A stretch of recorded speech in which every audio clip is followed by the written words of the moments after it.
میرا ایک شاگرد ہے کراچی میں، اس کے ایک مسجد کے ساتھ ایک عورت تھی، وہ لڑکیاں سپلائی کرتی تھی، کس قدر بدترین کام۔ اس نے، میرے شاگرد نے اس عورت کے بیٹے سے دوستی لگائی اور اس کو میرے بیان کی کیسٹ دے دی۔ اس نے کہا یہ سن لینا۔ اس نے گھر میں جا کے لگا لی، اس کی ماں کام کرتے ہوئے چلتے پھرتے سن رہی، کانوں میں آواز پڑ رہی۔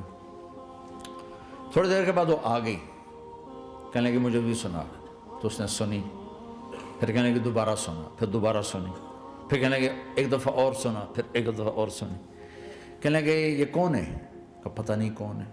کہ کس نے دی؟ کہ یہ مولوی صاحب جو مسجد کا اس نے دی۔ تو اس نے بیٹے کو لیا اور مسجد کے دروازے پر آ کے، لوگ تراویح پڑھ کے نکل رہے تھے، انہوں نے کہا میں یہاں کے امام سے ملنا چاہتی ہوں۔ تو آ گیا، امجد نام ہے اس کا۔ کہا مولوی صاحب یہ کیسٹ آپ نے دی ہے؟ کہا جی۔ یہ کون ہے؟ کہ میرا استاد ہے۔ کیا نام ہے؟ طارق جمیل۔ کہ اس نے کہا ہے کہ جتنے بھی گناہ کرو توبہ کرو تو قبول ہو جاتی ہے، تو میری توبہ قبول ہو سکتی ہے؟ تمہیں تو پتہ میں کیا کرتی ہوں۔ کہاں بی بی توبہ تو سب کی قبول ہے۔ کہ اچھا پھر میں تمہیں گواہ بناتی ہوں، میری توبہ، میری توبہ۔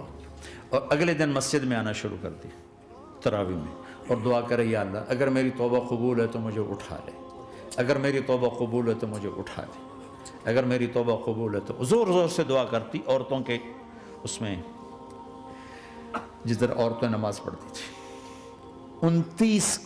29 کی رات سجدے میں اللہ نے اس کو موت دی تھی۔